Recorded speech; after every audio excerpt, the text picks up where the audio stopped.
हम किसी को लूटते हैं, हमें पता नहीं चलता।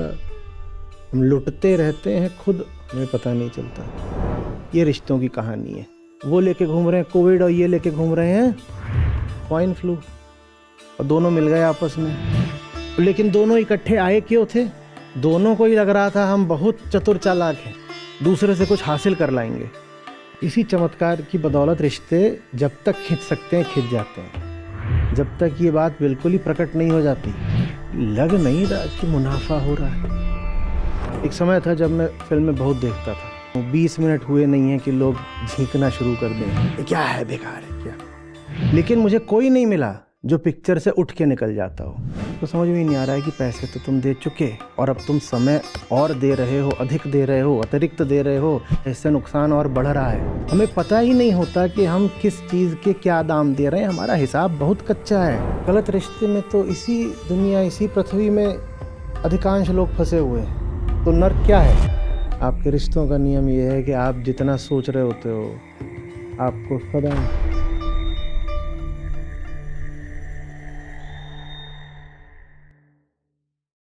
जब संबंध बनाने की बात आती है,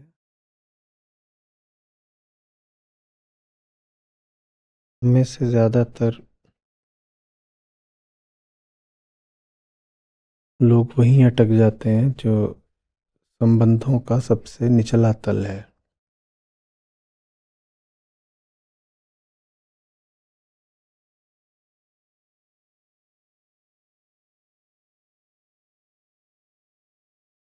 संबंधों का निचला तल सबसे वही है जैसे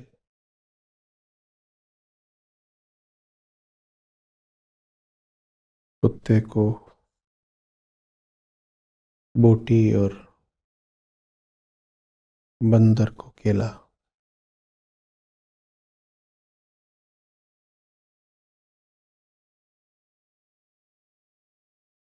दूसरा पूरे तरीके से बस एक साधन है मेरी कामना पूरी करने का। और 99% या शायद उससे भी ज़्यादा रिश्ते बस यही होते हैं।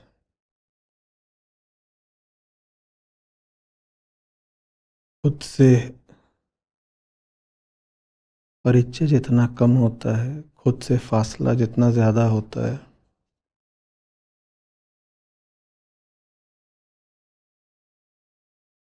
दूसरों की ओर निगाह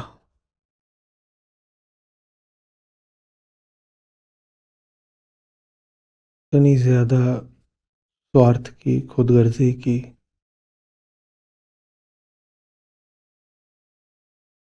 शोषण की होती है।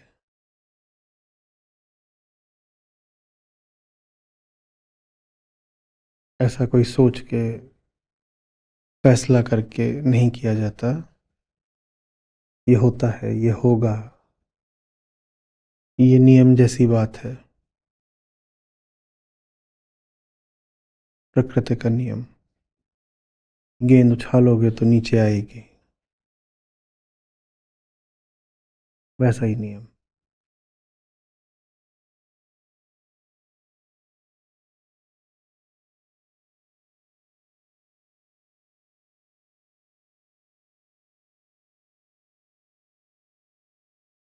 हाँ, उस शोषण को गौरवान्वित किया जा सकता है।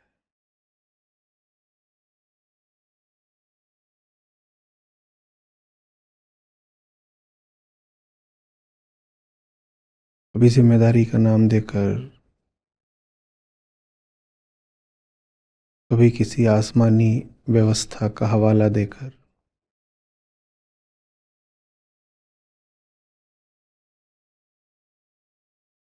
कभी ये कह कर के स्वार्थ नहीं है, खुदगर्जी नहीं है,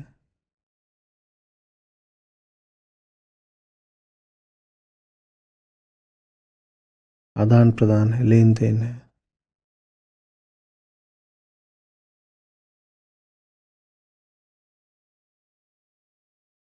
सहायक हैं एक दूसरे के। बहुत तरीके होते हैं नोच खसोट को जायज साबित करने के। बहुत तरीके होते हैं कि भीतर की ओर अंधेरा रहे, बाहर की ओर आक्रामकता रहे, और फिर भी सर नैतिकता में तना रहे।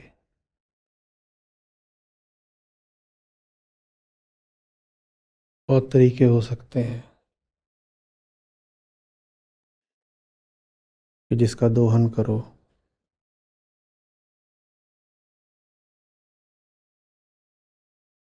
का दोहन करने के साथ साथ खुद को उसका शुभ चिंतक भी सिद्ध करते चलो।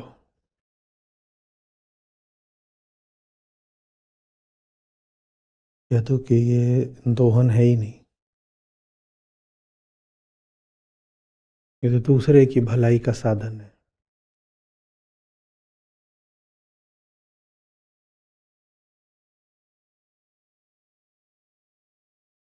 कई तरीकों से जो खुला सत्य है, प्रत्यक्ष तथ्य है, रिश्तों की हिंसा का, उसको छुपाया जा सकता है।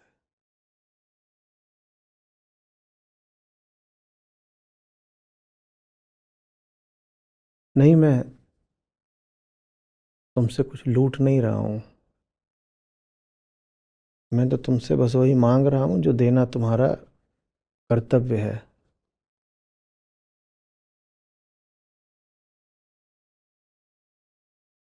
मैं लुटेरा थोड़ी ही हुआ,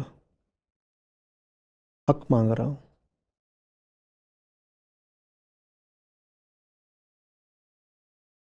अंतर बस ये है कि लुटेरा जब लूटता है तो कनपटी पर पिस्तौल रखकर लूटता है, तुरंत मौत का खतरा होता है।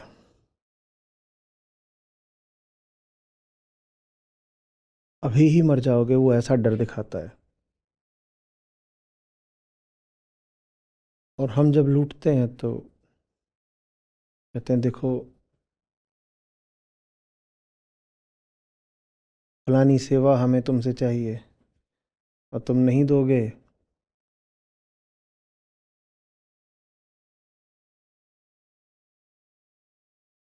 तो दुनिया के पार की ताकतें रुष्ट हो जाएंगी और मरने के बाद तुमको बड़ा दंड देंगी।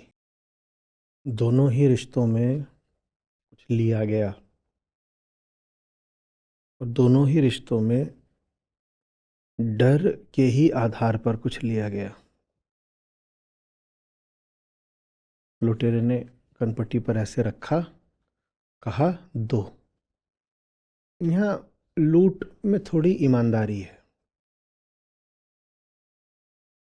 हम्म, सौदा साफ है। ये लुटेरा आपको नहीं बता रहा कि लुटना आपका कर्तव्य है। लुटेरा आपसे नहीं बोल रहा कि धर्मशास्त्रों में लिखा है कि तुम लुटने को ही तो पैदा हुए हो और नहीं लुटोगे तो मरने के बाद दंड मिलेगा।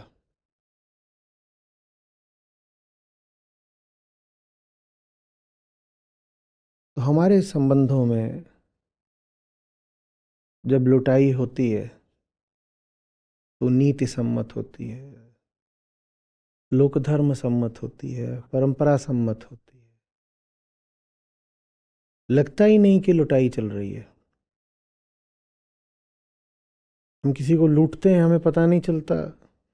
हम लुटते रहते हैं खुद, हमें पता नहीं चलता।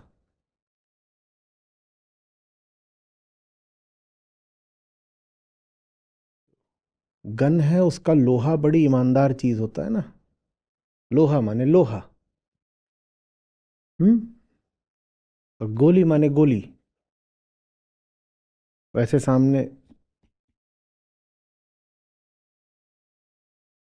ये रखी हुई है बुलेट। उसमें कुछ भी द्व्यर्थी नहीं है, उसमें कोई भी घपला गोलमाल कुछ नहीं है। गोली माने गोली। कोई आपसे नहीं कहने आ रहा कि गोली माने गीता का श्लोक। बात सीधी है, ये डर का हथियार है।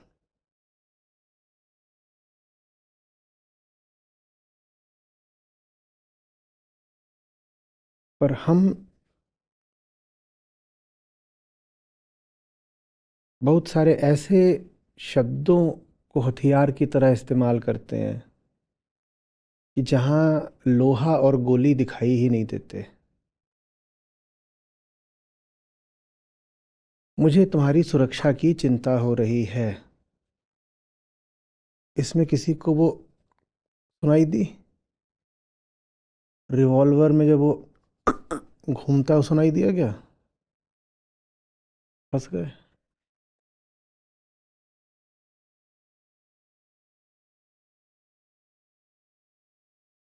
जब लोड हो रही होती है, किस किस के पास है भाई बंदूक? हाथ खड़ा करो। अच्छा चलो, बिना लाइसेंस की किस किस के पास? किस किस ने कभी चलाई है? हम्म। वैसी आवाज होती है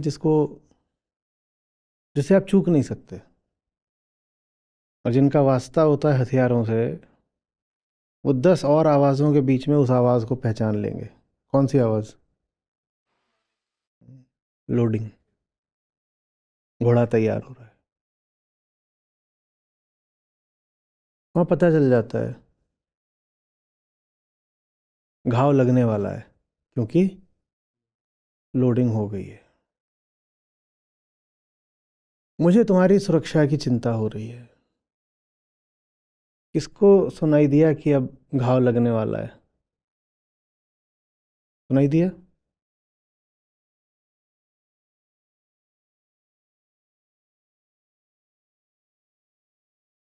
तुम्हारी ही खातिर कह रही हूं। सुनाई दिया?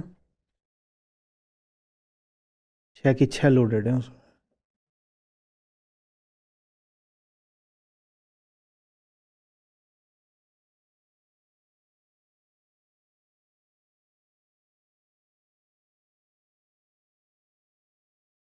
बेटा जी, हमारे 60 साल के अनुभव से कुछ सीखिए।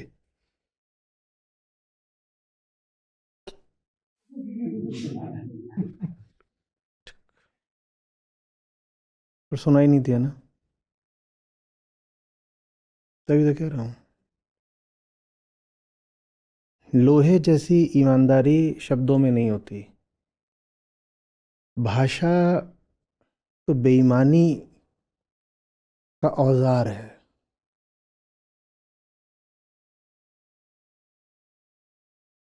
गोली बड़ी सीधी सपाट होती है, दो टूक।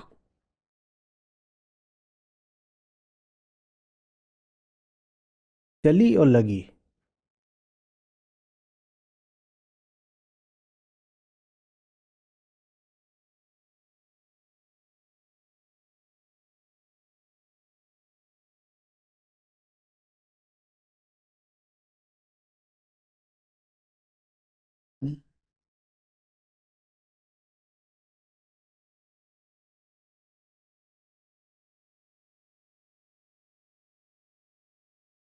हैं तो हम जंगल के कुत्ते ही। तो भागेंगे तो वही मांस और बोटी के पीछे ही, और क्या करेंगे? पर हुआ ये है कि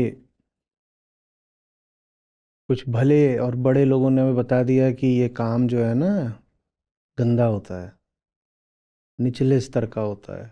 उन्होंने हमको ऊंचे शब्द दे दिए: धर्म, चेतना, अध्यात्म, आत्मा, शांति, मुक्ति।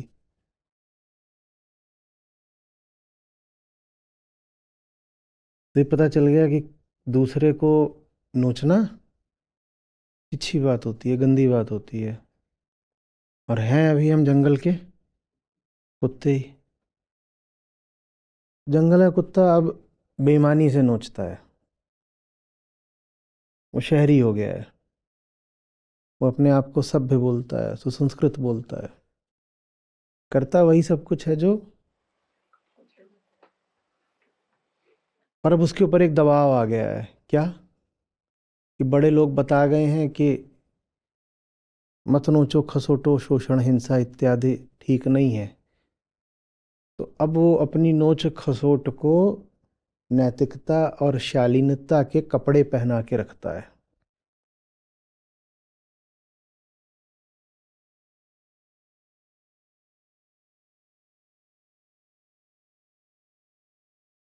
उतनी नीति, उतनी शालीनता, उतनी प्रच्छन्नता हमारे आचरण में न हो तो जो कह रहे हैं लाउद्दू, वो कहने की जरूरत भी ना पड़े। जुल्म, अत्याचार, शोषण, ये सब जब नंगे होते हैं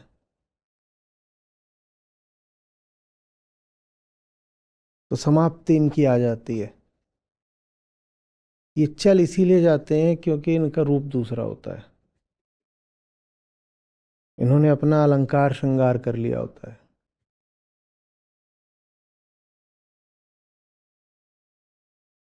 समझ में आ रही है बात?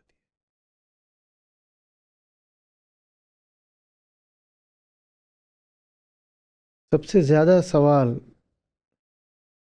अध्यात्म में आते हैं संबंधों को लेकर के, और वो ठीक भी है क्योंकि अध्यात्म की परिभाषा ही यही है कि जीव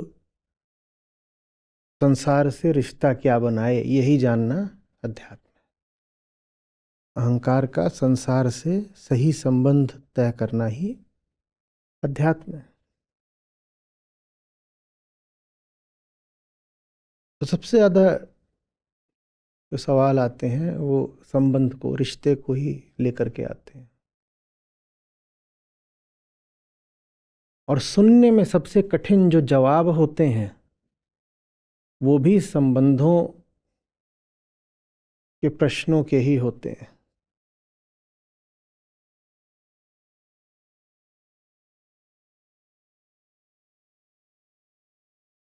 क्योंकि संबंध हमारे हैं तो सबके सब किस तल के?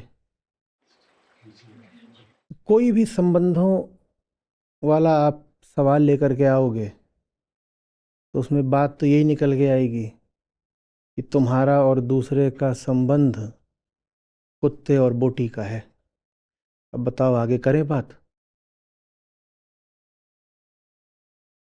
और तुम दोनों ही किरदार निभाने में पारंगत हो गए हो, कभी कुत्ते का, कभी बोटी का। कभी नोचते हो, कभी नोचे जाते हो।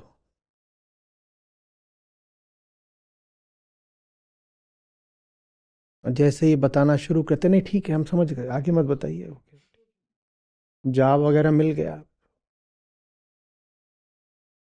जवाब मांगने गए थे, बेइज्जत होने थोड़ी।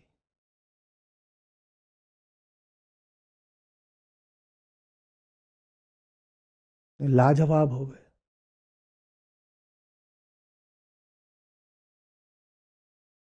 लाजवाब माने क्या होता है मालूम है? ला माने क्या होता है?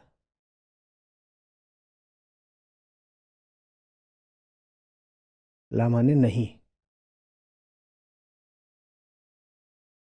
ला माने नहीं, तो लाजवाब माने जिसका कोई जवाब नहीं।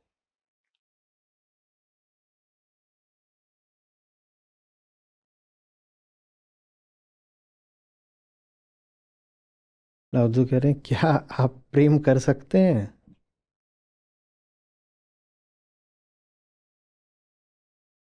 Bye example rather than by imposition?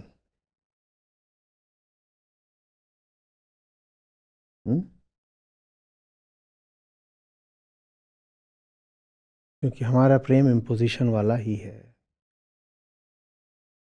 दूसरा कुछ और नहीं है, मेरी इच्छाएं पूरी करने का साधन।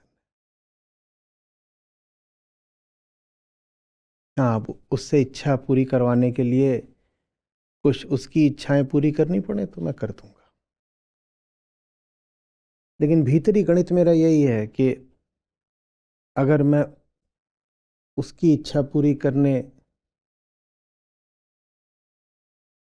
के लिए 4 इकाई खर्च कर रहा हूं, तो बदले में उससे मैं 10 इकाई उगा भी रहा हूं। अब मेरे देखे ये गणित सिर्फ मुझे पता है, तो ये मेरी अंदरूनी निजी गोपनीय सीक्रेट चालाकी है जो मैंने किसी को पता नहीं लगने दी है। मेरे देखिए रिश्ता है, उस रिश्ते में सामने वाले से ले रहा हूं मैं कितना, 10 रुपया। अब ये कोई हार्ड करेंसी तो है नहीं, कैश तो है नहीं, तो ये तो एक व्यक्तिगत सब्जेक्टिव हिसाब है, जिसमें मुझे लगता है कि मैं उससे कितना ले रहा हूं, 10 रुपये। और मुझे लगता है कि मैं कितना दे रहा हूं, तो मेरे हिसाब से मैं उससे आके पूछो तुझे क्या लगता है भाई, बोलेगा मुझे ऐसा लगता है कि मुझे मिल रहे हैं 12 और मैं दे रहा हूँ 5, तो इसके हिसाब से ये क्या है, मुनाफे में। सवाल ये है कि मैंने तो दिए 4 और वो कह रहा है उसको मिले 12, ये कैसे हो गया, ये क्या खेल है। यही अहंकार है, किसमें जीता है वो, मान्यता में, कल्पना में।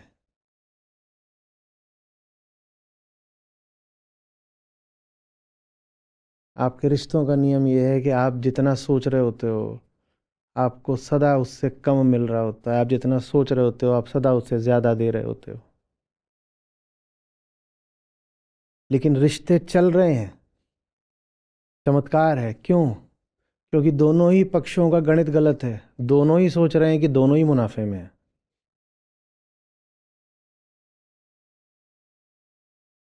इसी चमत्कार की बदौलत रिश्ते जब तक खिंच सकते हैं खिंच जाते हैं, जब तक ये बात बिल्कुल ही प्रकट नहीं हो जाती, लग नहीं रहा कि मुनाफा हो रहा है।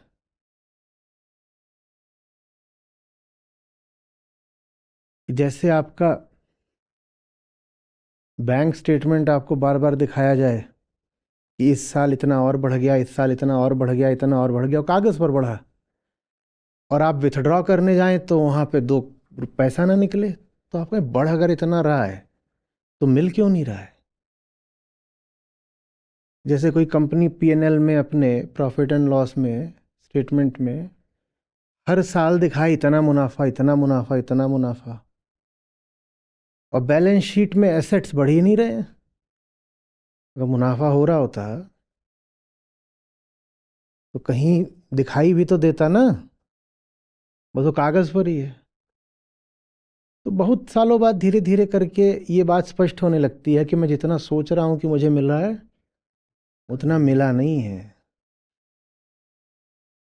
और मेरी खाली जेबें और खाली जिंदगी ये भी बता रहे हैं कि मैं जितना सोच रहा हूं कि मैंने दिया है मैंने उससे कहीं ज्यादा दिया है।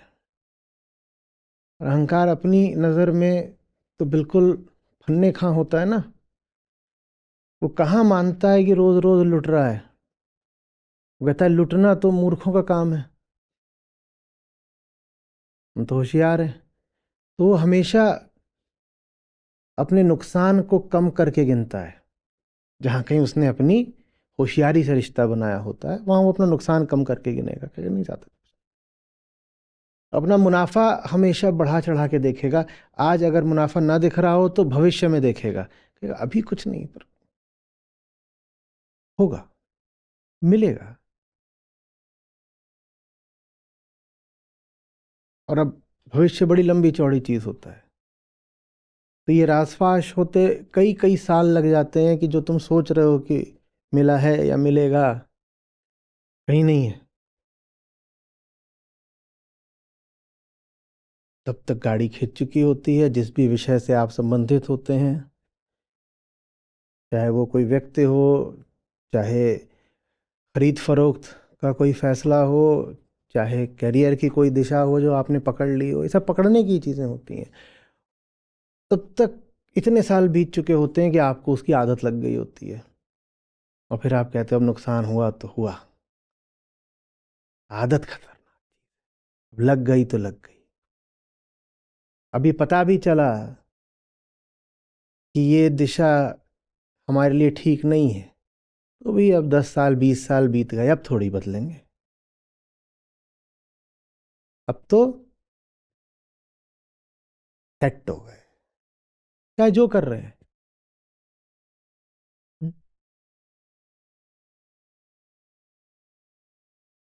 और कुछ नहीं होता जीवन का नर्क, रिश्ते ही जीवन का नर्क होते हैं। साफ साफ हमसे कह दिया उपनिषद ने। कौन सा उपनिषद था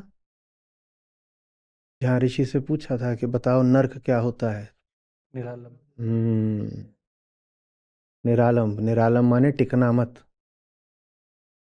निरालम माने टिक मत जाना किसी भी विषय पर। माने सहारा नहीं लेना। किसी का नहीं लेना। निरालम। पूछा कि नर्क क्या होता है, परिभाषा बताइए। पूछने वाले ने सोचा होगा बताएंगे कि मरने के बाद वो नाभि से जो गैस निकलती है, जिसको लोक धर्म वाले बोलते हैं जीवात्मा,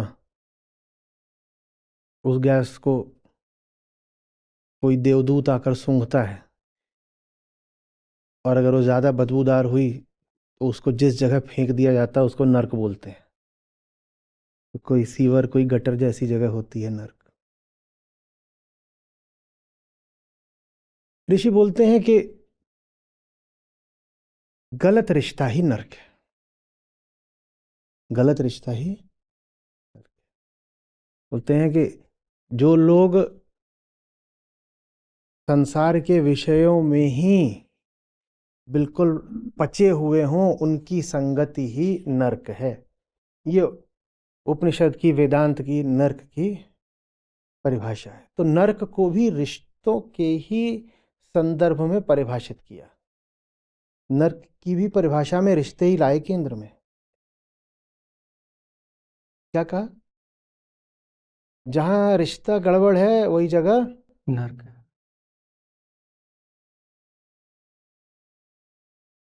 बहुत लोग तो धार्मिक इसीलिए होते हैं ज्यादातर कि मरने के बाद नर्क न जाना पड़े। मैं उनसे कहता हूं तुम निर्भय हो जाओ, तुम्हें नर्क इत्यादि कहीं नहीं जाना पड़ेगा, तुम नर्क में हो ही। और मैं नहीं कह रहा, ऋषि कह रहे हैं। ऋषि ने क्या कहा है? क्या कहा है ऋषि ने? जहां तुम गलत रिश्ते में फंसे हुए हो वही जगह नर्क है। गलत रिश्ते में तो इसी दुनिया, इसी पृथ्वी में अधिकांश लोग फंसे हुए हैं। तो नर्क क्या है? यही है। आप काहे को सोच रहे हो कि नर्क कभी और होगा? हम्म। ये जो हमारी दुनिया है ये किसी और दुनिया का नर्क है। आप कुछ और हो सकते थे, वो होने की जगह आप ये हैं, यही नर्क है। अब यहां के बाद किसी और नर्क में थोड़ी जाओगे। क्यों कहा गया है कि जीवन दुख है? जिस जगह दुख पाने के लिए ही जाओ वो जगह क्या है? हम नर्क में ही पैदा होते हैं। कोई बात इसमें बेतुकी लग रही हो तो बताओ। वेदांत से लेकर बौद्धों तक सबने क्या कहा है कि जीवन, और बच्चा पैदा ही होता है घोर अज्ञान में।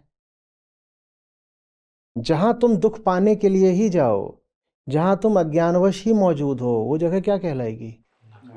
और ऋषि ये भी कह रहे हैं कि जहां गलत तुमने संबंध बना रखे हैं वही जगह नर्क है। और गलत संबंध तुम कहाँ बनाओगे मरने के बाद? गलत संबंध सब कहाँ बना रखे हैं? तो किसी भूल उल में मत रहिएगा कि नर्क कभी बाद में आएगा। नर्क आ चुका है। जैसे होता है ना कि बहुत लोग गाड़ी में सो रहे होते हैं, हमारा स्टेशन अभी आएगा, तो वहाँ आएगा नहीं, ये नर्क है। इसीलिए अध्यात्म मुक्ति की बात करता है। सारी बातें अब लग रही हैं ना तार्किक। मुक्ति की क्या जरूरत होती है अगर आप किसी बहुत अच्छी जगह होते तो। ये नर्क ही है। इसीलिए आपको बार बार कहा जाता है कि देखो कहाँ हो। इसीलिए अध्यात्म की एकमात्र विधि अवलोकन की है। जान लो कि नर्क में हो तो छुटकारे की फिर ज्वाला उठे भीतर से।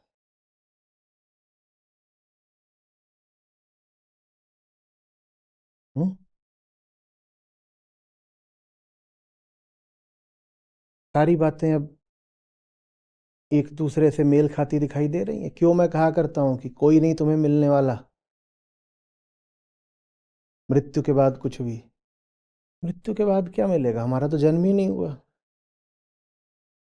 हम तो मरे हुए ही जैसे हैं।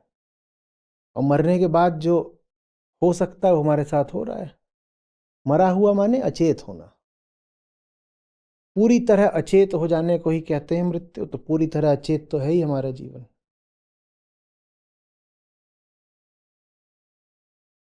तो मृत्यु के बाद का ही तो जीवन चल रहा है हमारा अचेत। और मृत्यु के बाद का हमारा वो जीवन तो है नहीं जिसमें महामृत्यु होती है माने मुक्ति।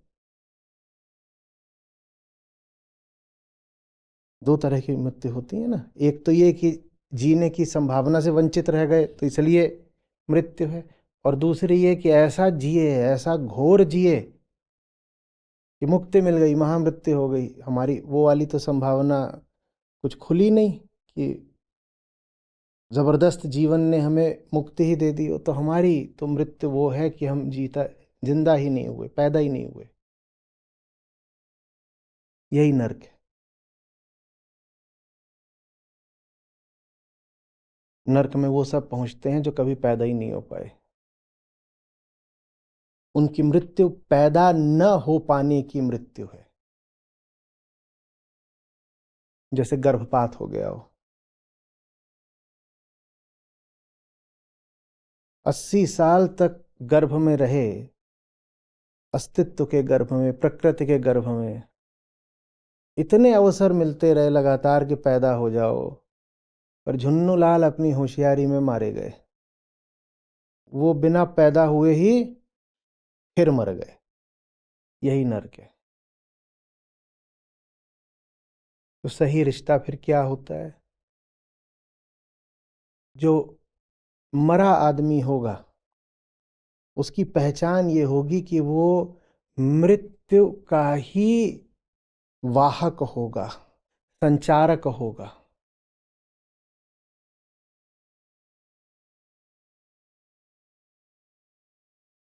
वो मृत्यु का ही संक्रमण फैलाएगा। इसी को कहते हैं रिश्तों की नोच खसोट। क्योंकि मैं मरा हूं इसलिए मारूंगा, मैं मृत्यु का वाहक हूं। तुम मेरे संपर्क में आओगे तो मरोगे।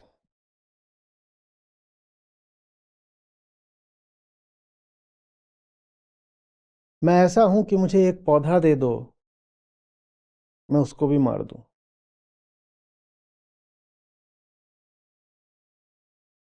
मैं ऐसा हूं कि तुम जीवन की कोई भी संभावना मेरे संपर्क में ले आ दो, मैं उस संभावना का गला घोंट दूं।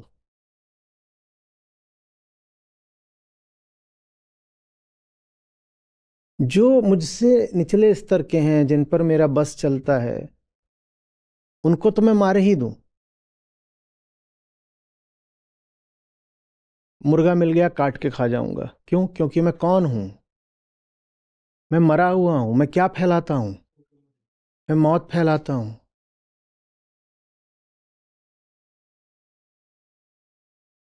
मौत एक संक्रामक बीमारी है, contagious, and I am the contagion. मैं मौत फैलाता हूं। मुझे बकरा दिख गया, मैं उसे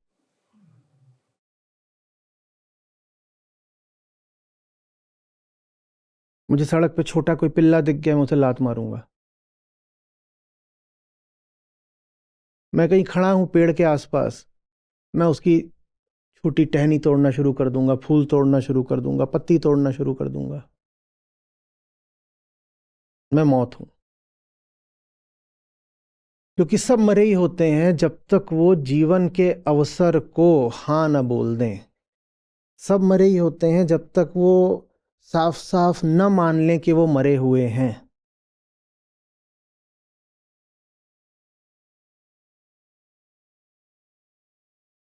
मैं ऐसा मरा हुआ हूं कि कोई मुझे स्वयं से दुर्बल मिल गया तो उसको मारूंगा ही, कोई मुझे स्वयं से मजबूत मिल गया तो मैं उसको भी मार दूंगा। मैं ऐसा मरा हुआ हूं और मरे रहने की मेरी ऐसी जिद है कि कोई मिल गया प्राणों का संचार करने वाला तो मैं उसको भयानक बाधाएं दूंगा, ऐसी बाधाएं दूंगा कि उसी के प्राण निकल जाए। और फिर मेरे चेहरे पर वो कुटिल मुस्कान आएगी कि तुम चले थे मुझ में प्राण डालने, लो मैंने तो तुम्हारे ही प्राण निकाल लिए। ये हमारे रिश्ते होते हैं। कोई अपने तल का है, कोई निचले तल का है, उस पर सक्रिय रूप से छाकर उसको खा जाओ। और कोई अपने से ऊंचे तल का है, अपने से अधिक सामर्थ्यशाली और चेतनाशाली है, तो उसके सामने बाधा बनकर, अवरोध बनकर उसको खा जाओ। नीचे वालों को सक्रिय रूप से मार दो, ऊपर वालों को अक्रिय रूप से मार दो। मार सबको दो, क्योंकि हम कौन हैं? हम मौत हैं। तो यम नचिकेता संवाद में वास्तव में नचिकेता किससे बात कर रहे हैं? स्वयं से बात कर रहे हैं। हमारे ही भीतर जो मौत बसती है उससे बात कर रहे हैं। आत्मा प्राण है।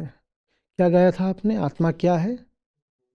आत्मा बोध है जगत का, आत्मा नहीं तो व्यर्थ और नाशवान है। हमारे भीतर दो केंद्र होते हैं।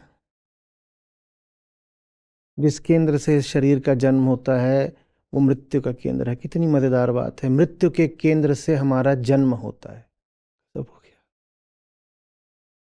और दूसरा प्राण का केंद्र है, जिसके ऊपर मृत्यु का केंद्र धुएं की तरह छाया रहता है। यम नचिकेता संवाद वास्तव में नचिकेता का आत्म संवाद है। वो स्वयं से ही बात कर रहे हैं। अरे कहाँ किसी और लोक में कोई यमराज बैठे हैं, कहाँ जाएंगे? वो सब तो एक ड्रामेटाइजेशन है।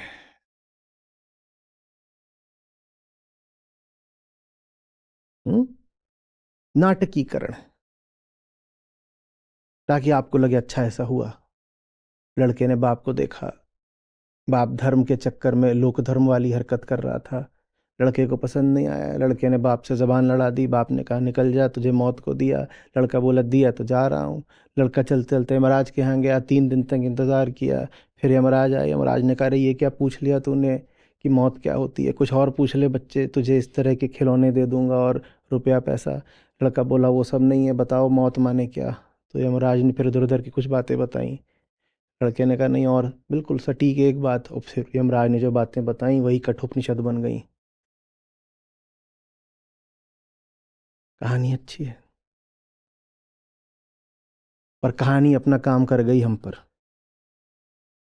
जिस उद्देश्य से हमें कहानी कही गई थी वो उद्देश्य सफल हो गया, कहानी जीत गई। और कहानी इस कदर जीत गई कि हम कहानी के पार देखने लग गए। ये कहानी को ही जाता है श्रेय। कहानी ना होती तो हम कहानी के पार भी नहीं देख पाते। इसी में कहानी की सफलता है कि वो हमें कहानी से मुक्त कर दे। कहानी जीत गई। हमें दिख गया कि यमराज कौन है। वापस वास्तव में कौन है यमराज? हमारे ही भीतर जो मृत्यु बसती है वही यमराज है। मृत्यु का देवता कहीं बाहर से भैंसे वगैरह बैठ के नहीं आएगा।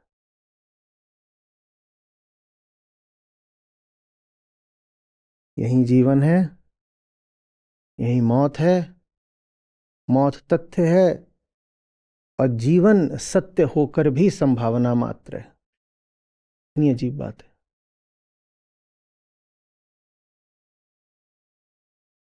जब आप कहते हो आप पैदा हुए हो तो आप नहीं पैदा होते, मौत पैदा होती है।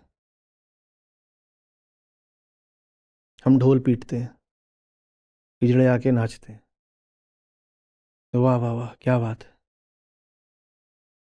बधाई हो, बच्चा पैदा हुआ है। अभी कहाँ पैदा हुआ है? अभी तो ये ऐसे 1-2 किलो की कोई चीज आ गई है, इसमें प्राण नहीं है।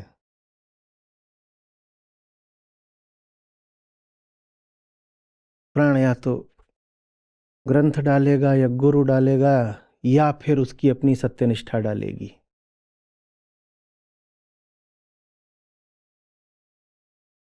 आ रही है बात? तो जो मुर्दा चीज पैदा होती है, अचेत, जो अंधेरे का एक पिंड मात्र है, काला मांस, वो क्या करेगी? क्या करेगी? मौत है तो मौत फैलाएगी। ये हमारे रिश्ते हैं, मौत को फैलाने का नाम होता है संबंधित होना।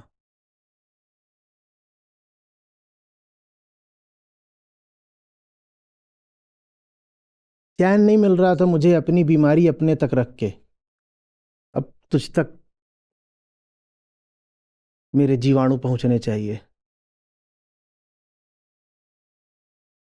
अपने में बांधे हुए मेरे जीवाणु, मैं बेचैन हो रहा था इसी बात पे कि मेरे जीवाणु क्या बस मुझ तक ही रह जाएंगे? क्या इन जीवाणुओं का अकेलापन कभी दूर नहीं होगा? तो पकड़ लाए किसी को, ले जीवाणु तेरे ठूस दिए तुझ में।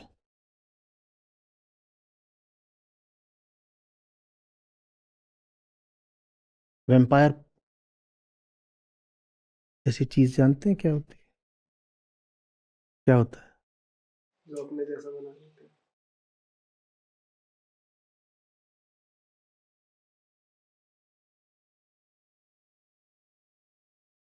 बस हम जब संबंधित होते हैं तो उसमें वैम्पायर एक नहीं होता, और दोनों अपनी अपनी नजर में सोच रहे होते हैं कि सौदा मुनाफे का है। हर सोच रहा होता है मैं ही वैम्पायर हूं, मैंने उसका शिकार किया है। तुमने किया भी है, तुम हुए भी हो, चाहे जो रिश्ता हो।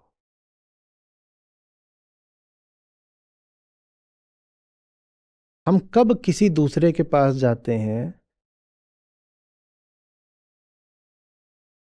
उसका मर्ज दूर करने के लिए? किसी का मर्ज कैसे दूर कर लोगे? उसका मर्ज पता होना चाहिए। आप इनको कोई दवाई दीजिए, दे सकते हैं? ऐसा तो नहीं है पूरी तरह स्वस्थ है, आप पूरी तरह स्वस्थ हो, पूरा ऊपर से नीचे तक, दवाई दीजिए, दीजिए ना, क्यों नहीं दे पाएंगे? पता ही नहीं है मर्ज क्या है, हम कहाँ किसी का मर्ज दूर कर सकते हैं? हमें उसका मर्ज पता ही नहीं। क्यों नहीं पता, अब ये बताओ।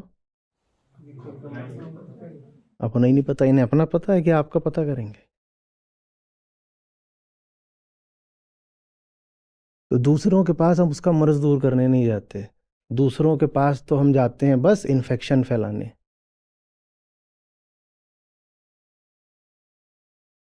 तभी मैं कहता हूं कि हमारे रिश्तों में प्लस का नहीं, मल्टीप्लिकेशन का, धन का नहीं, गुणे का चिन्ह ऑपरेटर के तौर पर लगना चाहिए। मैं भी आधा, तुम भी आधे, हम सोचते हैं आधे से आधा मिलेगा तो वैसा तब हो सकता है जब थोड़ा ज्ञान हो, होश हो, चेतना हो।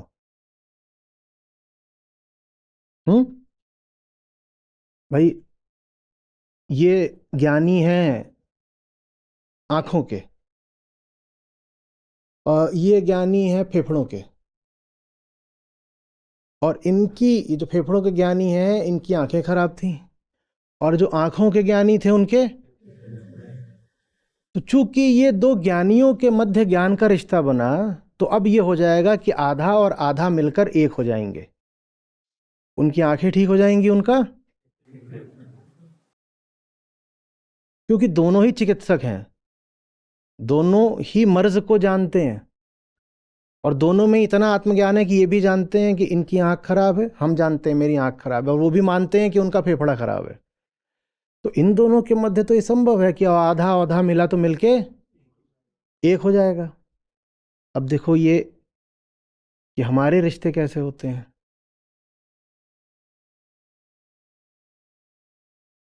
इनको कोविड लगा हुआ है,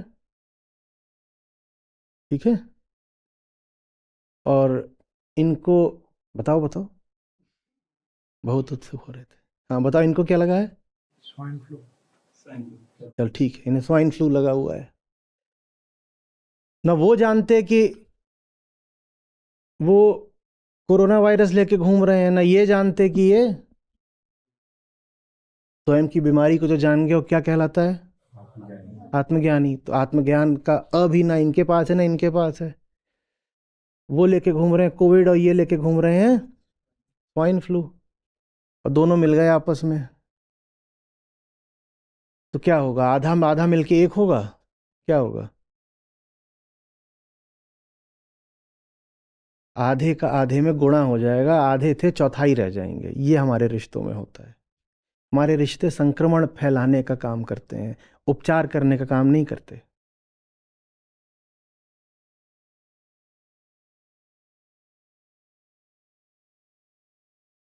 हम दूसरे के पास जाते हैं उसकी बीमारी लेने और अपनी बीमारी देने। हमने कहा हम मौत के वाहक हैं, जीवन के नहीं। तभी फिर जाते हैं उपनिषद में और प्रार्थना करते हैं कि मृत्योर्मा अमृतम गमय, क्योंकि मृत्यु ही यथार्थ है हमारा। और कहा जाता है कि हमें मृत्यु के केंद्र से, जो हमारे ही भीतर प्राणों का केंद्र है, वही सत्य का, वही अमृत का केंद्र है, उसी को आत्मा कहते हैं, हमें वहां तक ले चलो। क्योंकि मौत तो है ही। अब ये भी दिखाई दिया कि कैसे दूसरे का भी शोषण हुआ और अपना भी कराया। उस बेचारे को पहले से क्या था? कोविड। तो उसको क्या दे आए? तो उसका शोषण हुआ कि नहीं? और हमें पहले से क्या था? और क्या ले आए? तो हमारा भी शोषण हुआ कि नहीं? ये रिश्तों की कहानी है। लेकिन दोनों इकट्ठे आए क्यों थे? दोनों को ही लग रहा था हम बहुत चतुर चालाक हैं, दूसरे से कुछ हासिल कर लाएंगे। हासिल कर तो लिया। सबका हिसाब गलत है। किसी को गिनना नहीं आ रहा कि क्या खोया क्या पाया। इतना आंतरिक व्यापार भी हम समझ लें तो वो भी आत्मज्ञान है। क्या खोया क्या पाया, हम वो नहीं गिन पाते साफ साफ। हमें पता ही नहीं चलता हमें कहाँ लाभ हो रहा है और कितना हो रहा है। हमें पता ही नहीं चलता कि कहाँ दे रहे हैं और कितना दे रहे हैं।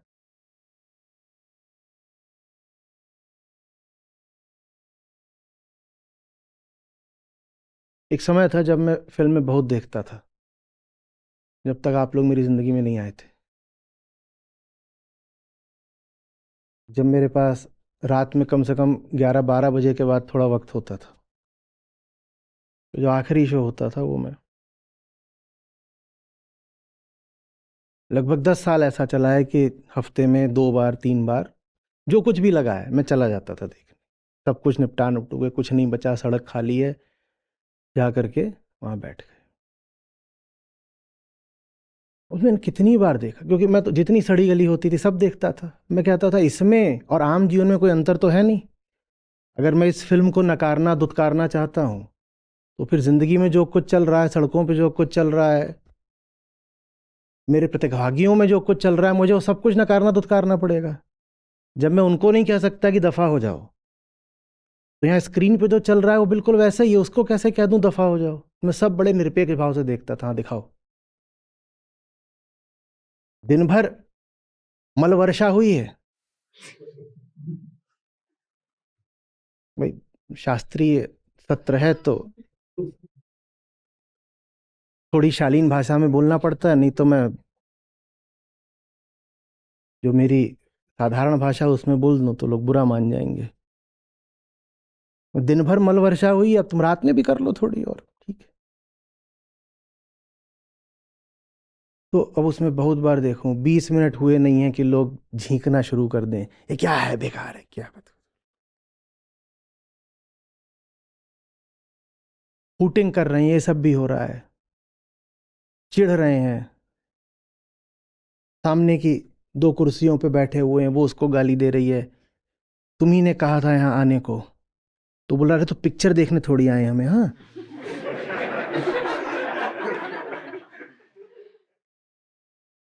कल कोई कह रहा था कम्युनिटी पे, आचार्य जी को सब कैसे पता?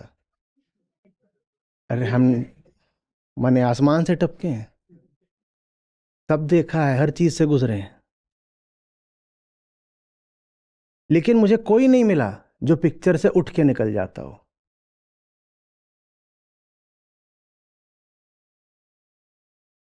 बाकायदा गाली गलौज सुनी है निर्देशक के प्रति, अभिनेताओं के प्रति, निर्माता के प्रति, सब कुछ, हॉल के प्रति भी,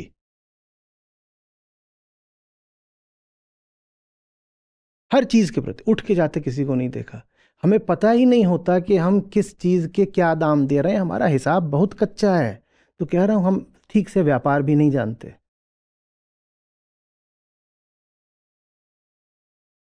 वो व्यक्ति कह रहा है जब हमने पैसे दिए हैं, 500 तेरे 500 मेरे, 1000 का टिकट लिया है, तो उठ के कैसे चले जाएं? उसको समझ में ही नहीं आ रहा है कि पैसे तो तुम दे चुके, और अब तुम समय और दे रहे हो, अधिक दे रहे हो, अतिरिक्त दे रहे हो, इससे पैसा लौट नहीं रहा है, इससे नुकसान और बढ़ रहा है। तुमने पैसा दिया और अब तुम समय दे रहे हो पैसे के अलावा भी। उसको नहीं समझ में आ रहा, उसको अंत तक नहीं समझ में आ रहा। उसको बल्कि ये समझ में आ रहा है कि चूंकि ये पिक्चर घटिया है तो इसलिए इसमें पैसे की वसूली तो हो नहीं रही, तो इसको और डट के देखेंगे।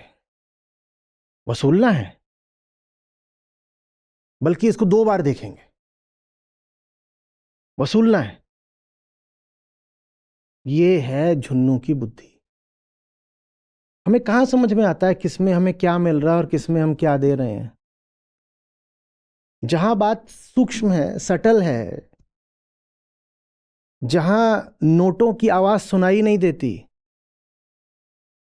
वहां कैसे समझ में आएगा? जब हमें वहां भी नहीं समझ में आता, जहां मामला सीधे सीधे सांख्यिक है, न्यूमेरिकल है, जहां पे आप देख सकते हो कि इतना दिया इतना लिया। हमारी तो अकाउंटिंग भी बहुत गड़बड़ होती है। हमें नहीं समझ में आता हम कहाँ कितना दे रहे हैं। हम तो यही सोच रहे होते हैं कि हमने दूसरे के साथ जो भी सौदा करा उसमें हमारा मुनाफा है। नहीं, मुनाफा नहीं है, तुम्हारा नुकसान हो रहा है। जब भी तुम दूसरे के साथ शोषण का सौदा करते हो, उसमें तुम अपना ही भारी नुकसान कर रहे होते हो। बस वो नुकसान हमेशा क्वांटिटेटिव नहीं होता, संख्यागत नहीं होता, लिख के नहीं दिया जाएगा तो तुमको पता भी नहीं चलता।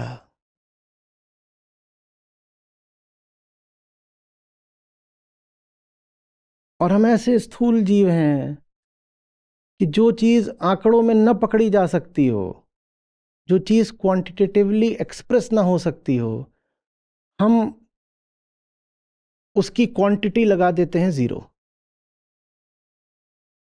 अगर कुछ ऐसा है जिसको बहुत आसानी से आप न्यूमेरिकली एक्सप्रेस नहीं कर सकते, तो उसके आगे आप एक नंबर लिख देते हो। लिखते आप अभी भी हो, पर जो न्यूमेरिकल आप लिख देते हो, क्या लिख देते हो? कि चूंकि मुझे नहीं पता कि इसका मूल्य क्या है तो मैं इसका मूल्य मान लूंगा। ये हमारी होशियारी है, यही रिश्तों का नर्क है। तुम दूसरे के ऊपर चढ़ बैठे, तुमने उससे कुछ स्वार्थ अपना निकाल लिया। स्वार्थ तो तुम्हें मिल गया, तुमने उसकी गणना कर ली, ठीक है ना? स्वार्थ मिल गया, तुमने उससे छीन झपट के 1000 रुपए, 10,000 रुपए, 1 लाख रुपए ले लिए। वो तो तुम्हें दिख गया, तुम्हें ये नहीं दिखा कि तुमने मित्रता खो दी। जो मिला वो 10,000 का था, जो मित्रता खोई वो कितने लाख की थी। क्योंकि ये कहीं लिखित में नहीं आता तो हमें लगता है कि जो मित्रता खोई उसका मूल्य 0 था। ये रहा हिसाब। तुम दूसरे के ऊपर चढ़ बैठे, चढ़ के तुमने उससे अपनी काम वासना पूरी कर ली। तुमने उसका प्रेम तो खो दिया ना। काम वासना पूरी कर ली, उसका हिसाब तुम लगा लोगे। कैसे लगा लोगे? कहोगे ये काम वासना पूरी करने के लिए मैं वेश्यालय जाता अगर तो 5,000 रुपये खर्च करता। आज इसी के ऊपर चढ़ करके, चाहे वो पत्नी हो, प्रेमिका हो, कोई हो, आज इसी के ऊपर चढ़ के मैंने अपनी वासना पूरी कर ली तो 5,000 रुपये वाला काम तो हो गया। तुमने उसका प्रेम खो दिया। और प्रेम कितने लाख कितने करोड़ का खोया, वो कोई लिख के नहीं देता। तो तुम्हें लगता है कि उस प्रेम की कोई, और तुम्हें लगता है कि सौदा मुनाफे का रहा। किसी का कोई सौदा यहां मुनाफे का नहीं है। ये नर्क है। यहां सब खो रहे हैं,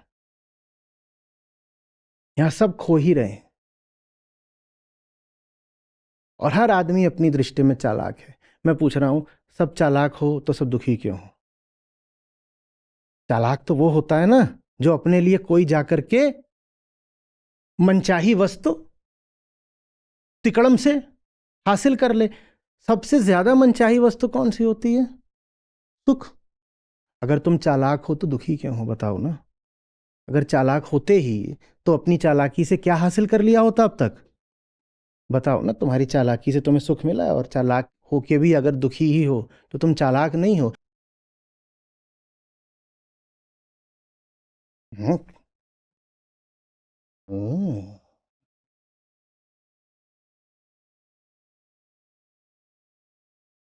सबसे दयनीय आदमी मुझे मालूम है कौन लगता है? चालू। और जानते हो कौन जिस पे मैं मर मिट सकता हूं?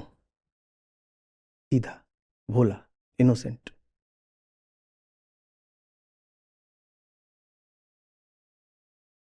जो भोला हो उसको अपनी जिंदगी भी दे दूं, और जो चालू हो एक फूटी कौड़ी नहीं पाएगा।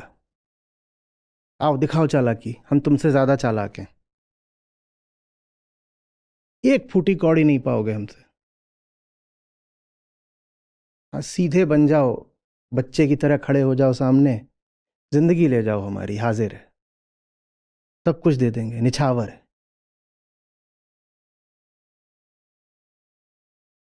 सत्य भी ऐसा ही होता है, चालाकियों से नहीं मिलता। इसीलिए बार बार बोलता हूं कि ध्यान की, मुक्ति की जो विधियां लगाते हो ये तुम्हें कहीं नहीं ले जा पाएंगी। प्रत्येक विधि एक प्रकार की चालाकी है। मुझे मुक्ति पानी है, मैं मुक्ति को इस चाल से पालूंगा।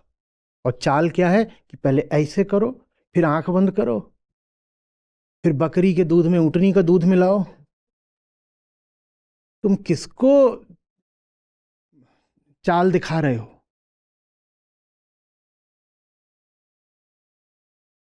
तुम किसको बुद्धू बना रहे हो?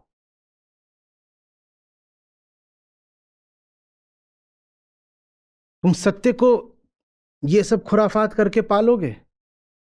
फलानी माला ले लो, उसको ऐसे ऐसे ऐसे घुमाओ, कोई कहता है ऐसे घुमाओ, कोई कहता है ऐसे घुमाओ। कुछ समझो नहीं, बस बैठ करके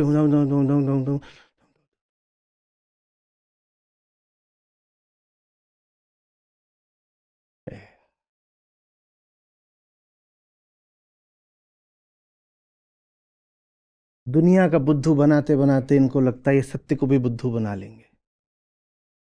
सब विधियां क्या हैं बताओ ना?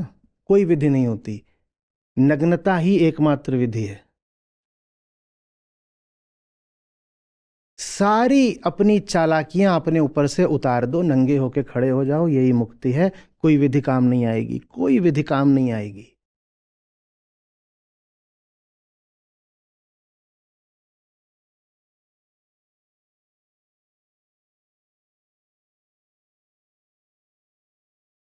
हर विधि में शोषण बैठा होता है, केंद्र में अहंकार बैठा होता है। मेरी विधि, मेरी विधि। कोई विधि ये कहती है तुम रहो ही नहीं, यही एकमात्र विधि है? कभी सुना ऐसा? तो फिर हर विधि ये कह रही है कि तुम ही रहो, लेकिन साथ में ये तिकड़म लगा लो। अरे तिकड़मों से तुम्हें इस दुनिया तक की तो चीजें मिलती नहीं, इस दुनिया से मुक्त करने वाली बात मिल जाएगी क्या? इस दुनिया में तिकड़म काम आ गई है क्या? सस्ती चीजों में लग जाती होगी तिकड़म। इस दुनिया में भी जो जरा हैसियत की चीजें होती हैं वो तिकड़म से नहीं मिलती हैं। तिकड़म करके बोर्ड की परीक्षा पास कर लेते हो, तिकड़म करके आईआईटी जेईई थोड़ी पास कर लोगे।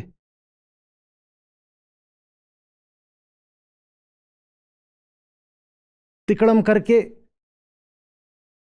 साइकिल की चेन टूट गई है तो उसको कुछ करके लगा दोगे। तिकड़म करके टूटी हुई मर्सिडीज थोड़ी चला लोगे। तिकड़म करके टूटा हुआ स्पेस स्टेशन थोड़ी ठीक कर लोगे। तिकड़म तो इस दुनिया में भी तुम्हें बहुत दूर तक नहीं ले जा पाती, तो तिकड़म क्या तुम्हें दुनिया के पार ले जा पाएगी? पर तब भी लोग लगे हुए हैं तिकड़मबाजी में।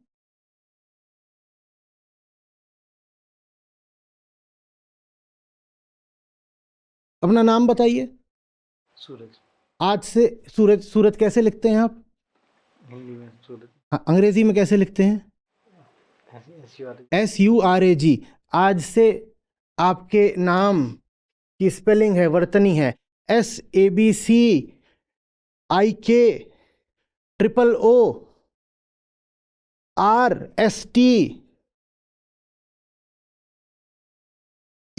Again JZXYZ।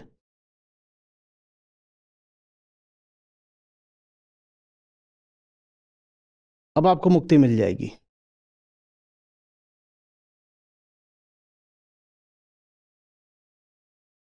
नहीं भाई, तो सब ठीक है, पर ये XYZ क्या था? यही तो विधि है। XYZ। तुम किसको बुद्धू बना रहे हो? न जाने कितने घूम रहे हैं। रवि का नाम है RAVYEEI। बोले ये में सब लगा दिया हमने, अंक गणित और ये और वो और 70, और ये करने से अब उतरेगी आत्मा। तुम किसको बुद्धू बना रहे हो? मिले हो कि नहीं मिले हो ऐसे लोगों से? कोई सूरज आपको ही मिला होगा जिसके नाम में होगा SOORAJ। नहीं। चालाकी, हर रिश्ते में चालाकी, यहां तक कि अपने नाम के साथ भी चालाकी। चालाकी पर चालाकी। नाम को इतनी चालाकी से बनाएंगे कि नाम के माध्यम से हम कह रहे हैं कि हम उसको ही ठग लेंगे। वो जो आकाश वाला है, चाहे हृदय वाला है, उसको भी ठग लेंगे। हमारा नाम ऐसा हो गया, नाम बदल लिया। बोले जिंदगी बर्बाद चल रही है, फलाने बाबा जी के पास गए, बाबा जी ने कहा तुम अपने नाम में ऐसा ऐसा कर लो तुम। और बोले देखो सिर्फ ऐसे नहीं चलेगा कि तुमने उसमें लेटर्स ठीक कर लिए। जैसे अच्छी वेबसाइट्स पर कहा जाता है कि strong password must have letters, special characters, numbers, everything. तो इनका नाम होगा अब से SOORAJXYZ #, $, 789। अब इनकी चमकेगी किस्मत। ये हमारी चालाकी है। क्या ये इस बात से बहुत अलग है कि आप डेटिंग पर जा रहे हो और सज बज के जा रहे हो? बोलो। वहां भी क्या कर रहे हो? सामने वाले को क्या कर रहे हो? जिसको आप बोलते हो putting your best foot forward, वो और क्या है? आप क्या कर रहे हो सामने वाले को? और यहां नाम में #123 लगा के ऊपर वाले को बेवकूफ बना रहे हो। जब अपने आप को इतना चालू मानोगे तो कभी सामने वाले को बेवकूफ बनाओगे, कभी ऊपर वाले को। सीधे नहीं हो पाएंगे, बच्चे नहीं हो पाएंगे, भोले नहीं हो पाएंगे। चालू बन के लात खाएंगे तो और चालू हो जाएंगे। ये नर्क है।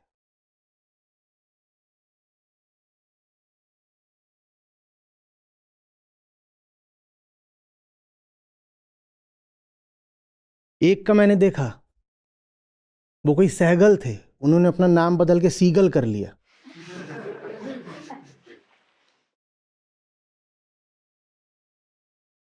In great love of flying? क्या है आप? एस्ट्रोनॉट हैं? क्या है? वे है तो कुछ नहीं। कनाडा में तंदूरी रोटी बनाते हैं।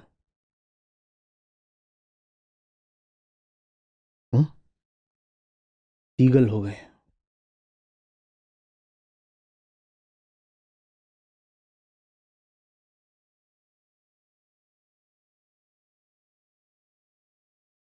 आ रही है बात समझ में?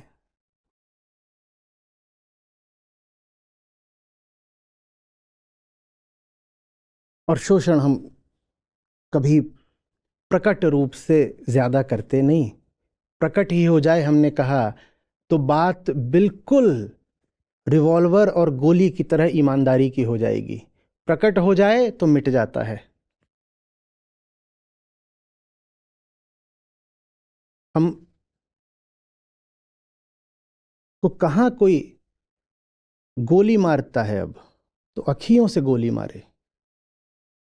कोई गोली ही मार दे तो दिख ही जाए कि दुश्मन है, पर कैसे पता चले कि दुश्मन है जब अखियों से गोली मारे? पता चलेगा। और शायरी में भी तो आप इन सब बातों का बहुत इस्तेमाल करते हो। कटार, कातिल, खून, जिगर, करते हो कि नहीं? वो सब यूं ही नहीं है, वो सचमुच है।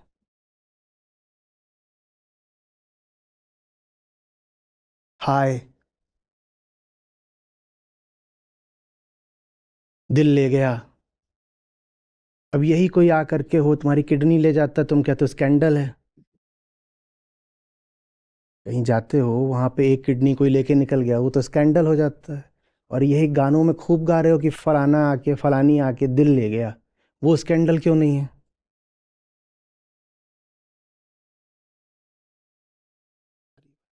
ये रिश्ते हैं ही ऐसे, उसमें है हिंसा। उससे जो 1000 में 2 4 5 लोग ऊपर उठने को पाते हैं, वो फिर क्या करते हैं? वो कहते हैं हाँ हमें समझ में आ रहा है, दूसरे पर हम ज्यादातर जुल्म ही करते हैं, तो अब मैं दूसरे के साथ अच्छाई करूंगा। कैसे अच्छाई करूंगा? स्वयं उदाहरण बन जाऊंगा। ये उदाहरण शब्द लेना जरूरी है क्योंकि आज लाओ त्सु इसका उल्लेख कर रहे हैं। By example rather then imposition. मैं उदाहरण बन जाऊंगा। आशय क्या है? मैं तेरा भला तो करूंगा, पर उस तरीके से जिस तरीके से मुझे लगता है कि भलाई होती है। मैं तेरा भला तो करूंगा, पर भलाई की मेरी परिभाषा के अनुसार। उदाहरण मैं बनूंगा। मेरा जीवन, मेरी मान्यताएं, मेरे उसूल, मेरे मूल्य उदाहरण होंगे, मानक होंगे, जिसके आधार पे मैं तेरी भलाई करूंगा। भलाई तेरी होगी, भलाई की परिभाषा मेरी होगी।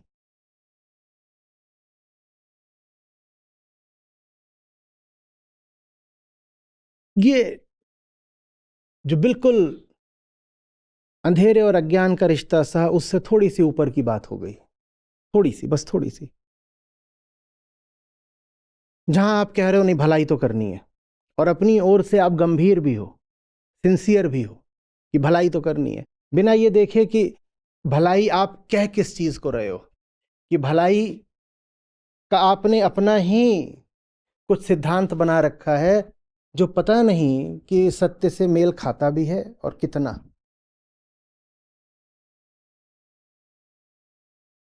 सारी बात समझो। जैसे माँ बाप, हमें लगता है कि भलाई तेरी इसमें है कि तू अंग्रेजी खूब बोलनी सीख ले, कि हम मध्यम वर्ग के हैं, पर भलाई तेरी इसमें है कि तू उच्च वर्ग के अमीरों जैसा व्यवहार करना शुरू कर दे।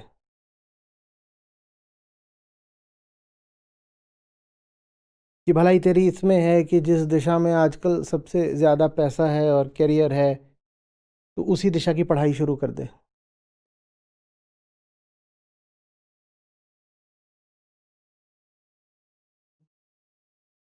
ये होता है जब हम स्वयं को उदाहरण बना लेते हैं। लाओ त्सु जब कह रहे हैं कि शोषण पर नहीं, उदाहरण पर रखो संबंधों को, थोपो नहीं दिखाओ,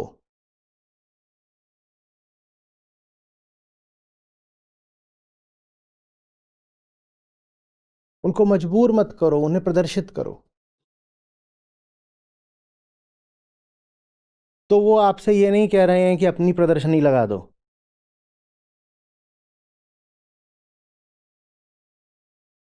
वो आपसे ये नहीं कह रहे हैं कि अपना उदाहरण दिखा दो। हम किस लायक हैं, हम कौन हैं। बड़ी गड़बड़ होती है जब आप किसी रिश्ते में खुद को इतना ज्येष्ठ और इतना श्रेष्ठ मान लेते हो कि कहते हो I will lead by example. Who the hell are you to set an example. तुम कौन हो इतिहास पुरुष कि हम तुम्हारे उदाहरण पे चलें। पर दुनिया में खासकर जितने माँ बाप होते हैं उनका किसी पे और बस हक, अख्तियार, जोर चले ना चले, एक जरूर होता है निर्बल निरीह दुर्बल 8 किलो का, जिसके वो सर्वे सर्वा अन्नदाता, प्राणदाता, वस्त्रदाता, जीवनदाता सब होते हैं। कौन? वो बेचारा उसके ऊपर चढ़ बैठते हैं कि हम हैं उदाहरण। आपको नहीं उदाहरण बनना है।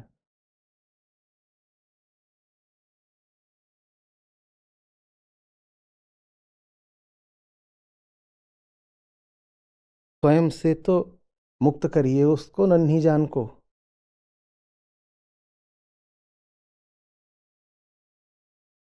आपको उसको वहां लेकर जाना है जहां वास्तविक उदाहरण मौजूद हैं। स्वयं से तो उसको बचाइए।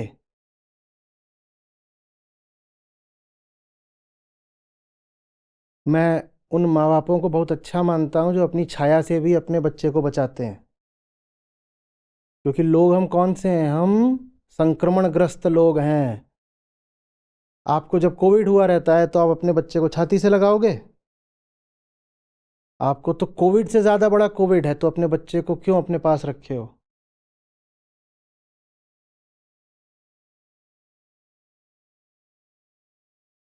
और लोक धर्म ने बड़ी खतरनाक चाल चली है। उसने कह दिया है कि माता पिता ही तो गुरु होते हैं पहले।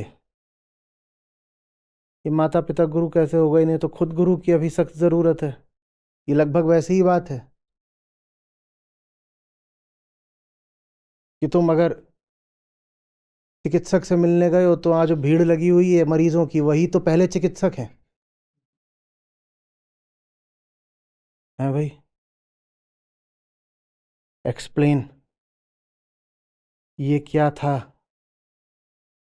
लॉजिक? ये जो तुम्हारे आसपास के मरीज हैं वही तो चिकित्सक हैं, माँ बाप ही गुरु हैं। कैसे कैसे? और यहाँ माँ बाप ही नहीं होते और कौन कौन होता है? चाचा, फूफी, बुआ, बुआ की बुआ, फूफी की ताई,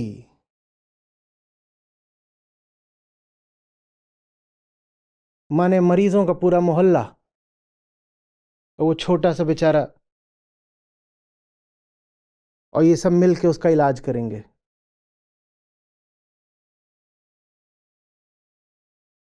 भांति भांति के संक्रमण लाए जाते हैं,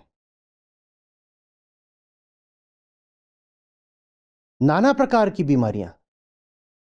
कोई अफ्रीका से ला रहा है, कोई जौनपुर से ला रहा है। जितने तरीके के बैक्टीरिया, वायरस, फंगी सब हो सकते हैं, ला ला करके डाल दो उसके अंदर। और फिर हम क्या बोलेंगे? अरे हम अपना उच्चतम उदाहरण और सर्वोच्च आदर्श प्रस्तुत कर रहे हैं उसके सामने। तुम हो कौन? थोड़ा जमीन पर आओ। तुम्हारी राह पे चलेगा वो? तुम्हें खुद एक और मौका दिया जाए तो अपनी राह पे न चलो, ईमानदारी से बताना। आप सबकी घड़ी 10 साल पहले सेट कर दी जाए तो आप में से कौन कौन चाहेगा कि वो सीधे वहीं वापस ले आए जहां आप आज हो? बोलो बोलो। जब आप 25 साल के थे तब आपको आपकी आज की तस्वीर दिखाई जाती है और कहा जाता है कि देखो जब 40 के होगे तो ऐसे होगे। तो आप में से कितने लोग कहते wow, mean that's beyond my fantasies? कितने लोग कहते?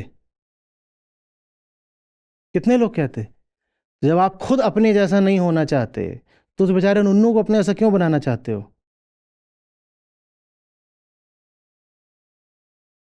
यहां मैं बच्चे के माध्यम से हर उस शख्स की बात कर रहा हूं जो किसी तरीके से दुर्बल है और आप पर आश्रित है, चाहे वो आपका छात्र हो सकता है आप कहीं पर टीचर हो, मैं आपके स्टूडेंट की बात कर रहा हूं, हो सकता है आप बड़ी बहन हो, मैं आपके छोटे भाई की बात कर रहा हूं।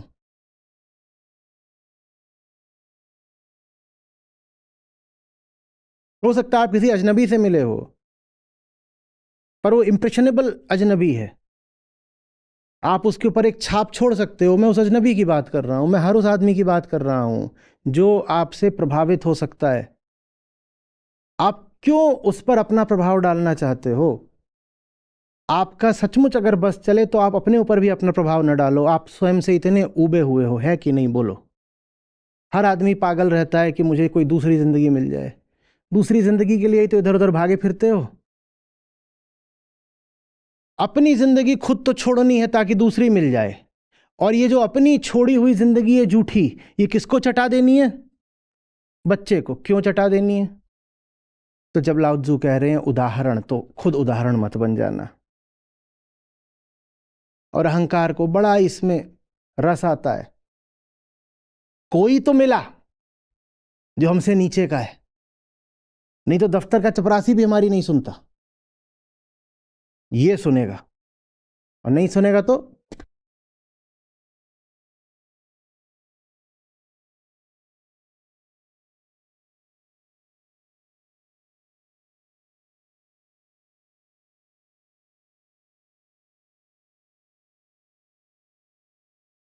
कह रहे हैं थोपो नहीं, उदाहरण प्रस्तुत करो। भूलिएगा नहीं कि अभी कठोपनिषद में हमने आदर्शों के बारे में क्या कहा था। क्या कहा था? हमारे ये जितने आदर्श होते हैं ये सब हमारी ही कामनाओं के रूप होते हैं। माने हमारी जितनी बीमारियां होती हैं हमने उन आदर्शों की छवियों में भी डाल दी होती हैं। अहंकार और किसी को नहीं अपना आदर्श बनाता, वो अपने ही एक विस्तृत रूप को अपना आदर्श बना लेता है। केकड़ों का भगवान कैसा होगा? बड़ा केकड़ा, महान केकड़ा, चमत्कारी केकड़ा, अवतार पैगंबर केकड़ा। केकड़ा, द सन ऑफ केकड़ा God. once God in a movement of great generosity sent down his only केकड़ा।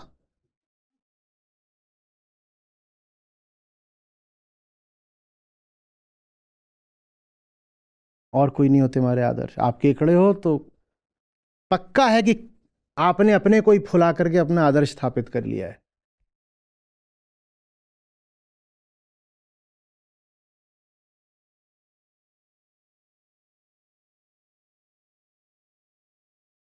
उदाहरण उनको बनाओ, अब उनकी संगत में हो तुम, सच के जो समीप हुए, इतिहास की रात जो दीप हुए। आ रही बात समझ में? वो है उदाहरण, आप नहीं उदाहरण हो। अकेले नहीं, सच के जो तुम, अब उनकी संगत में हो तुम, इतिहास की रात जो दीप हुए। वो है उदाहरण। वास्तव में तो उदाहरण आत्मा मात्र है, पर वो निर्गुण है और अनिवर्चनीय है, तो उसको कैसे किसी के सामने उदाहरण बना के लाएं? व्यवहारिक कठिनाई है। मैं किसी से, आप कहें मुझसे कि मुझसे बिल्कुल आप अति उत्तम बात बोलिए,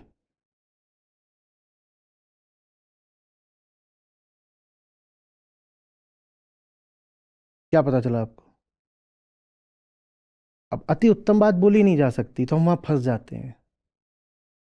इसीलिए आत्मा ब्रह्म इत्यादि आत्यंतिक होकर के भी, उच्चतम होकर के भी हम जैसों के लिए अनुपयोगी हो जाते हैं, क्योंकि हम इतने छोटे हैं कि वो बड़ी भारी अनंत चीज हमारी पकड़ में आएगी नहीं। तो इसलिए हमें सगुण उदाहरण चाहिए होते हैं। सगुण उदाहरण कौन सा लेने लायक है? जो निर्गुण के जितने करीब हो। सगुण की श्रेष्ठता की पहचान यही है। जो आपको निर्गुण की याद दिला दे वो सगुण श्रेष्ठ है। जिसके पास जाने से आपको कहीं और की खबर आ जाए, खुशबू आ जाए, उसका साथ श्रेष्ठ है।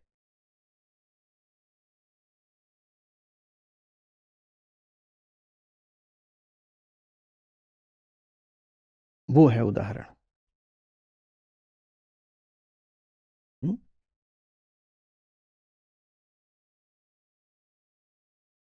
ये नहीं कि वो आ गई रामपुर वाली फूफी और उसको बोल रहे हो कि चल एकदम लेट जा, इनके पांव छू।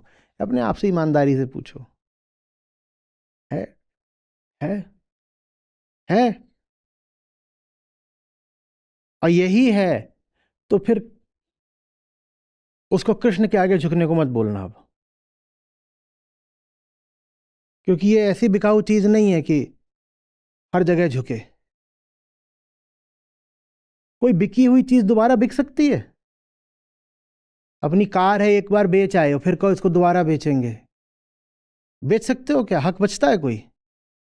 तो ये सर जब तुमने जाके वहां फूफी के चरणों में वहां बेच दिया, तो अब कृष्ण के सामने मत झुकाना, क्योंकि वो सर अब तुम्हारा है नहीं।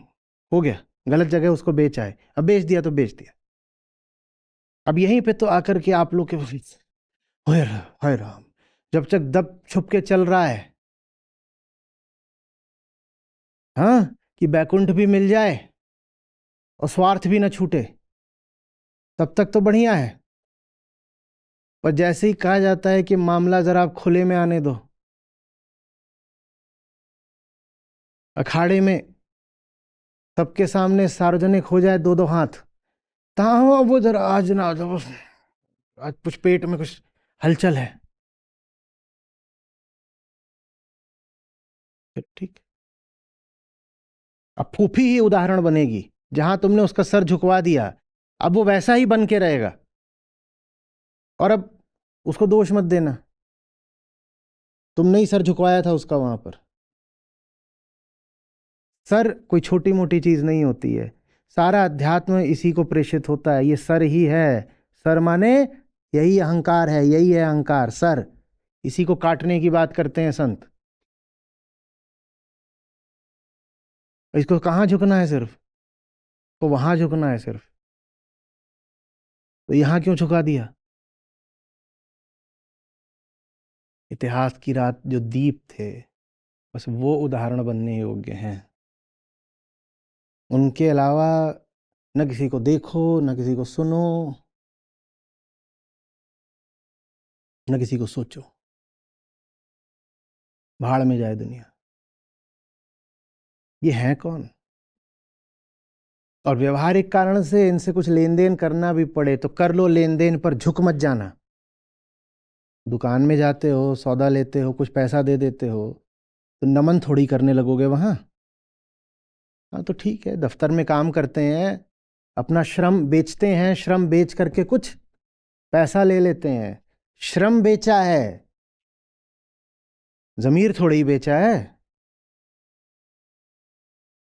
आजादी थोड़ी ही बेची है, सर थोड़ी ही बेचा है। बिल्कुल जो नियम कायदे होंगे और अनुशासन होगा और जितना अनुबंध होगा उस हिसाब से काम करेंगे, एकदम करेंगे, पूरी ईमानदारी से करेंगे। लेकिन ये नहीं झुकना चाहिए। बहुत कीमत है इसकी।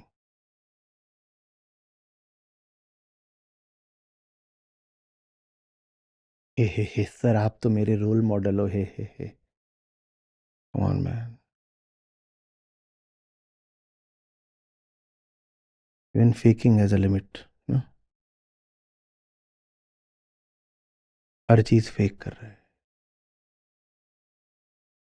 अब फेक।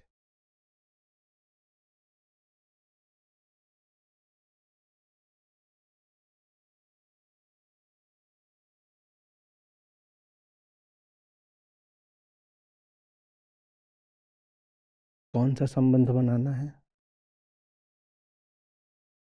सबसे निचले तल का वो जहाँ इरादा ही उसके शोषण का है, और भीतरी चालाकी ये है कि उसका शोषण कर रहा हूं और मुझे हो रहा है। उससे ऊपर का वो जहाँ कह रहे हैं नहीं नहीं, हमें उसका शोषण नहीं करना, उसका कल्याण करना है, लेकिन कल्याण करूंगा अपने तरीके से। और उच्चतम तल का वो जिसमें उदाहरण तो बने तेरे लिए, पर सच बोलता हूं मैं वो उदाहरण नहीं हो सकता हूं। मैं इतना कर दूंगा कि जो उच्चतम उदाहरण थे उनको लाके तेरे पास रख दूंगा और कहूंगा मुझको छोड़, इनके साथ जा। ये वास्तविक रिश्ता है, ये प्रेम का रिश्ता है। इसको ही स्वर्ग बोल लो। हमने ये तो बता दिया था कि ऋषि ने नर्क की क्या परिभाषा दी। अब ये भी सुन लो कि ऋषि ने स्वर्ग की क्या परिभाषा दी। क्या परिभाषा दी थी? बोलो।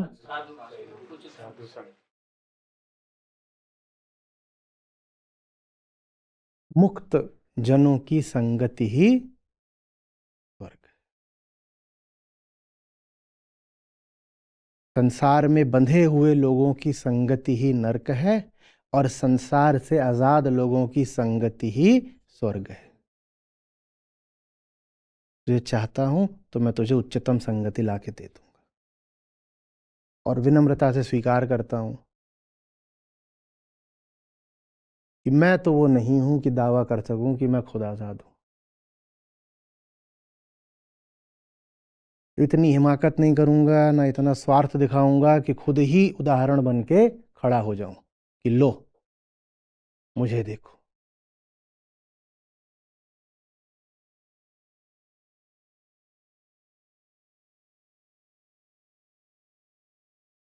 देखते हो लोक संस्कृति ने कैसा धोखा किया है। खास तौर पर जो पुत्र रत्न होते हैं, जब उनके भीतर किसी वजह से स्वाभिमान बहुत उबलता है तो क्या बोलते हैं? अपने महान पिता और महान दादा की राख को मुट्ठी में उठाकर कसम खाता हूं कि आज दुश्मनों को नष्ट करने का महान काम मैं करूंगा।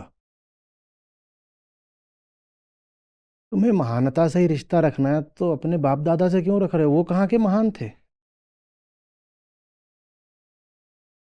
एक इस चौराहे का पनवाड़ी था, एक उस चौराहे का।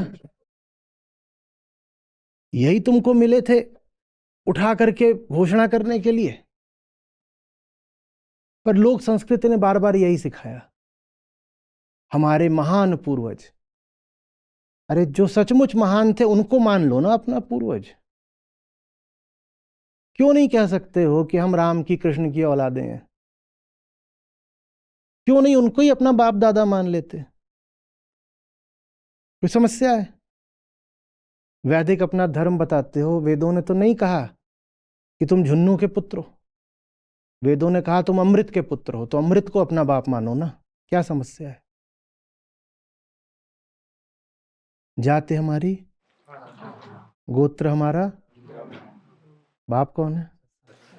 सत्य हमारा बाप है। और धर्म क्या है? मुक्ति हमारा धर्म।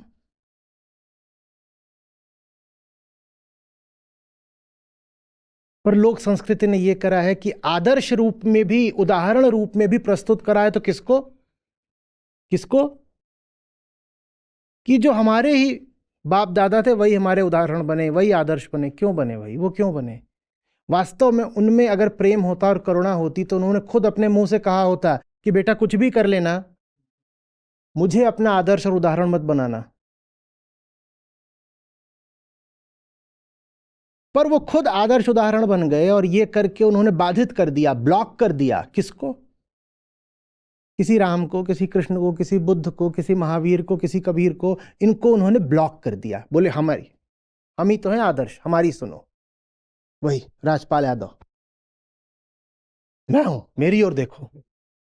और पीछे कृष्ण खड़े हुए कह रहे हैं तो मेरा नंबर कब आएगा? अगर वो लगातार तेरा ही मुंह देखेगा तो मेरी गीता कब पढ़ेगा? आते हैं लोगों के कि मेरे पिताजी बोल रहे हैं, अरे तू गीता पढ़ के क्या करेगा किसी आचार्य से? हमारे शास्त्रों में लिखा है कि पिता के वचन ही गीता होते हैं।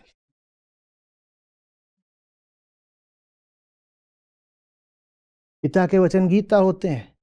और ये बापलाल कल दारू हांड के आए थे और सत्र के समय ही न जाने क्या बक रहे थे, वही गीता है।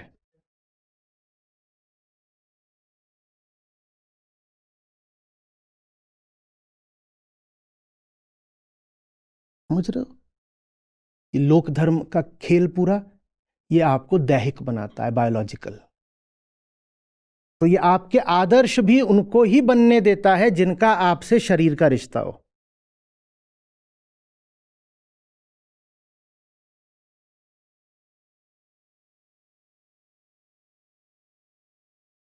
आप किसी के सामने कह दें गीता किसी काम की नहीं, उसको बुरा नहीं लगता, क्योंकि कृष्ण को वो कुछ मानता ही नहीं है।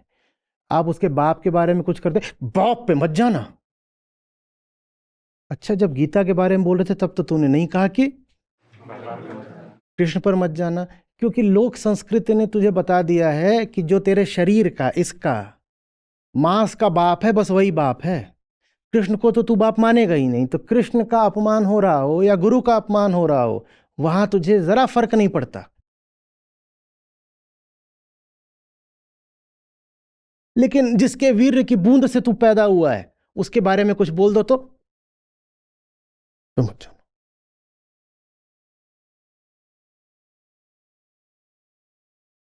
कहां से आएगी महानता? कहां से आएगी?